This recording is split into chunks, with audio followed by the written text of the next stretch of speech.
Vì sao càng kiếm được tiền lại càng cảm thấy cô đơn? Có tiền rồi mà vẫn thấy trống rỗng. Không phải chỉ mình bạn đâu. Càng kiếm được nhiều tiền, bạn càng không dám yếu đuối. Càng thành công, bạn càng sợ bị hiểu lầm là giả tạo, khoe mẽ. Những người bạn cũ không còn hiểu bạn. Những người mới đến thường chỉ nhìn vào ví bạn. Càng giàu, bạn càng cô đơn.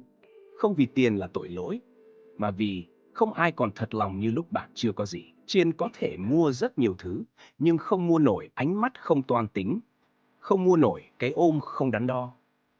Càng trưởng thành, càng nên trân trọng những người không cần bạn có gì.